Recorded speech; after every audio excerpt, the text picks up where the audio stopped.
Welcome to Centripetal Tarot. We're going to jump right into the Divine Masculine and Feminine read. And thank you for liking and subscribing.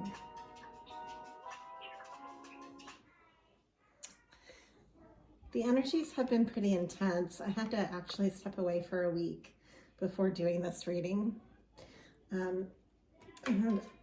So I left the cards on the table this entire time and just really wanted space to reflect because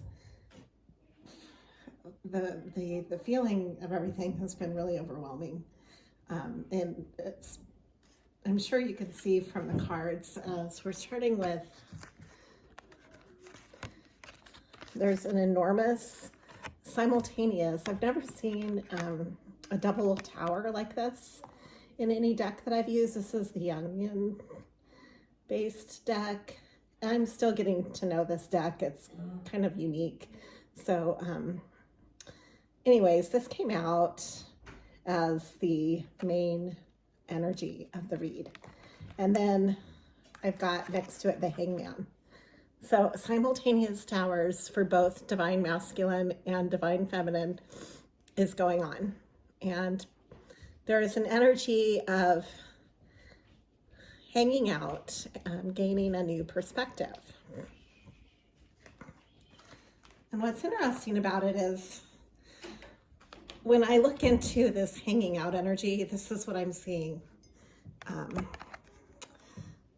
This is from a different deck, and this is called the Creatrix. And it's like Hangman in a different deck, but it has the feeling of, there, now you can see it, being in the cocoon and wrapped in light.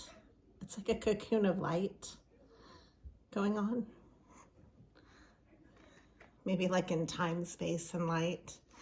And then between the 10 of Wands and the 9 of Wands emerged, this is no kidding, this actually, these 4 cards came out right before the reading today. I took a week away, left everything as is on the table, came back, and started uncovering one of the decks that I had set aside, just taking off the top card and noticing that the Emperor was coming through. Hold on, see if I can find it. This lighting is horrible. Can you see this? Okay, here's the Emperor. And right next to the Emperor, the Empress. So they were together between the 9 and the 10 of Wands, which is very significant. And you'll see why. Okay, so between the two, I've got the two separated into two. There's like a continuum here on the table. The left side, I have the masculine, the right, the feminine, and they're mirrored against each other, flowing into a pattern actually between the two. This was between the two of Wands. Very passionate fire, change, dynamic energy going on here, lighting the way. It's almost like a double torch to get through this dark period of change and transition. And a feeling of walking through a long tunnel and guided and lit only by the mere perseverance of passion and a feeling of a vision, a feeling of illumination at the end of one stick, which is, you know, the wand here, the 2 of Wands. So it's 2 torches. That's what I see it as. Lighting the way. 2 torches lighting the way. This energy is temperance. And it's an alchemy, an alchemizing energy underlying it as the base energy for this read. I'm going to start through the pathway of divine feminine, there's a feeling of an overriding Wheel of Fortune going on in the world. This is the Universe card from the Naked Heart Tarot deck. And to me, when it has the bee on it, it symbolizes the pathway of work and the day-to-day and how you get through your day and what sustains you, what sustains your life. So this is a brand new chapter beginning for both divine feminine and masculine. This chapter is recognized with a sense of healing. Here is the star. You can see directly the wheel above the star.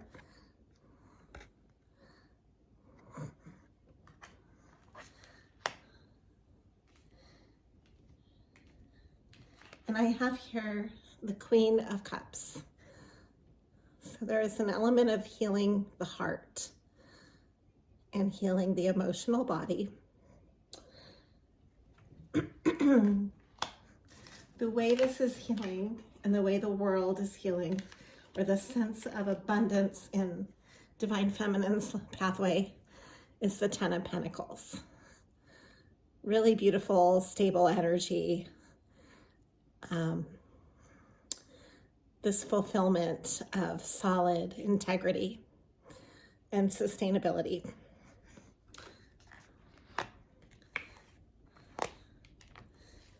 For the wands, on the feminine side, because I have wands coming out on both sides, mirrored, it was just really interesting. So remember, first we're starting with the feminine. I'll go right over to the masculine side after this so that you can kind of see the overall picture. I've got the Five of Wands reversed on this side. So the tension is behind. She's walked out of the tension and the overall feeling of competitive ego, the clashing of egos in her life. The divine feminine has removed herself from that. So it's really hard to see this card, I'm sorry. There you go. It's an upside down Five of Wands. But what is right side up is the Four of Wands.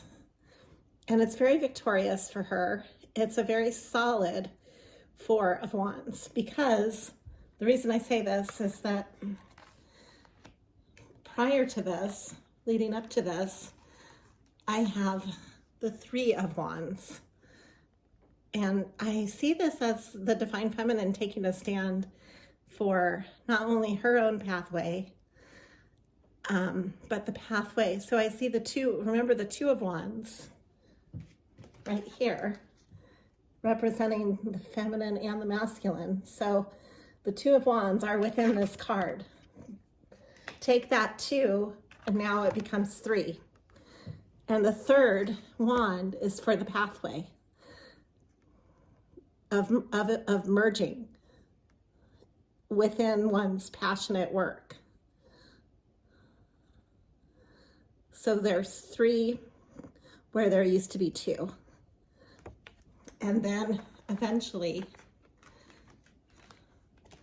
out of the chaos of not belonging to the five, because the masculine, on the masculine side, I drew the, let me show you directly what came up.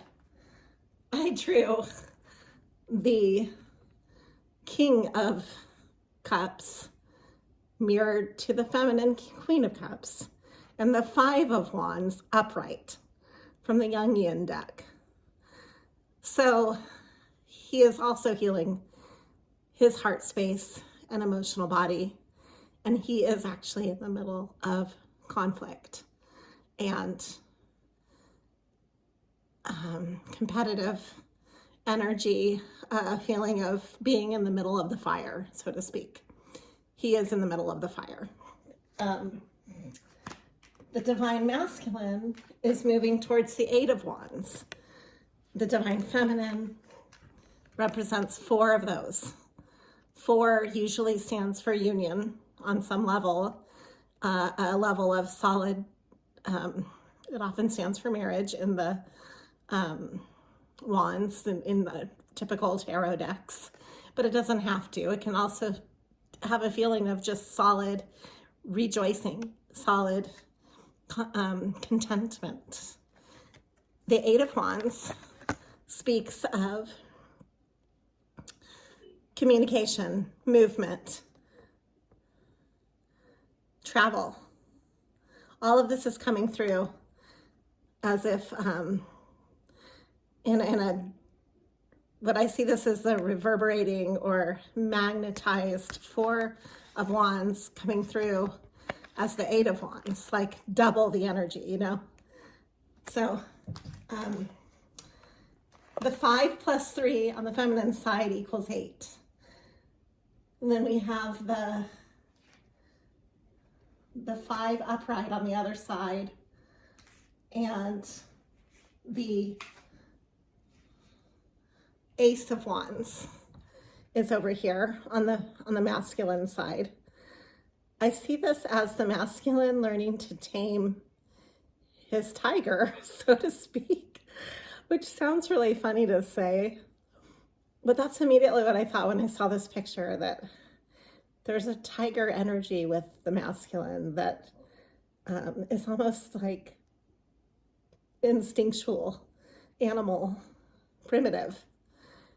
And it's learning to balance that with the passionate energy and taking that energetic, fiery tiger side and learning to work with it, almost as if a circus trainer would work with a tiger, and being able to jump through a hoop of fire. That would not be an easy thing to do. And that's what the masculine has been working on. Because there are a ton of, the reason I say that is not just haphazardly. So we have here the King of Swords coming out on the masculine side. All of these swords coming through between him and the wands. Tons of truth. I've got the 1, 2, 3, 4, 5, 6, 7, 8. Yeah, 10 of Swords, the end of sorrow and heartache and challenges. 2, 3, 4, 5, 6, 7, 8. The 8 of Swords, the end of being self-inflicted and sabotaged. Self-imprisonment. 3, 4, 5, wait, 1, 2, 3, 4, 5, 6 of Swords. Wanting peace and clarity and to get away from all of the havoc. 1, 2, 3, 4, 5, 6, 7, 8, 9 of Swords. So yeah, progression through the end of the cycling for the divine masculine. He is coming at the end of his challenges, and these challenges have been helping him to maintain his fire, have been actually helping him to become his warrior side. This is directly, so coming through, what I see this as is this is helping him to become the Knight of Swords, which is coming through on the feminine side as if he's traveling to her as the Knight of Swords, as somebody that is willing to take action on a truth, on clarity, on mental keenness, and all that these trials and tribulations have amounted to, as a momentum, as the horse. The horse is the power that was derived from all of these trial and tribulations. See how he's riding with his truth, his staff, his sword. And it sounds like a feeling of he just can't get there fast enough. It's extremely urgent. It's pressing. It's valuable, and it's in the now, and it's, you know, it's authentic. Okay. Temperance came through twice in this reading, which just validates it, clarifies it. It's dictating this reading. Once the Tower came through again reversed as well after this, which shows me that once the the two, I don't know if you can see this card. There it is. Okay. This is the Tower reversed. So once the divine masculine and feminine come through that tower, oh, and it came through 3 times, my bad. Hold on. Here's the Tower again in the reading, in the middle of all these cups. So what's happening is all of this is leading to a brand new beginning in love. This is the Ace of Cups. A beautiful rendition of it too. It's this ballerina reaching out to little Cupid spirit. Right on point.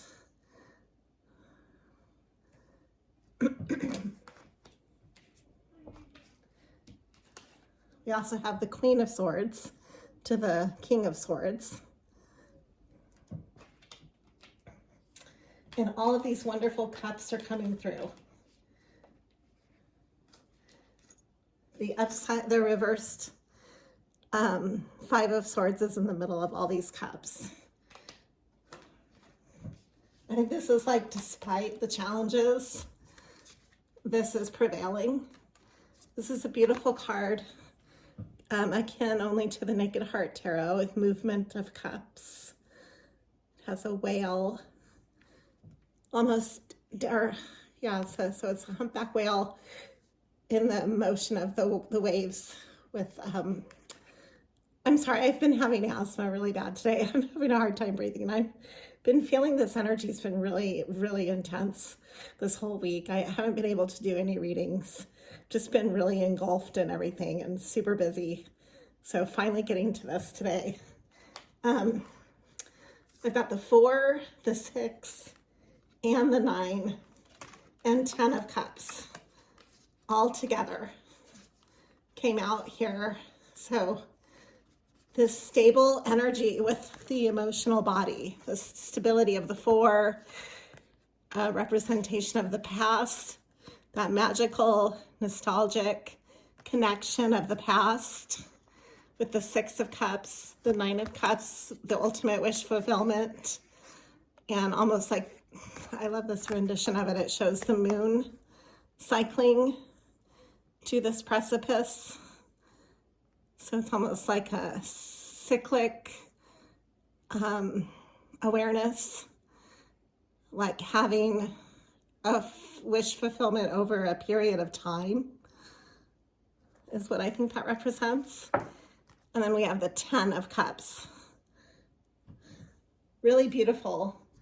This is all coming through in a movement that is simultaneous from both sides.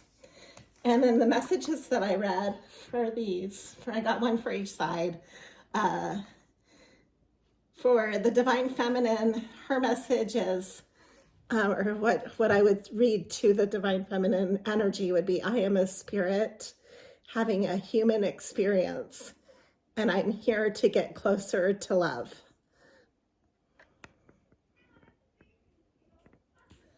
And for the Divine Masculine, the message is, it came in through 3 cards, so just bear with me.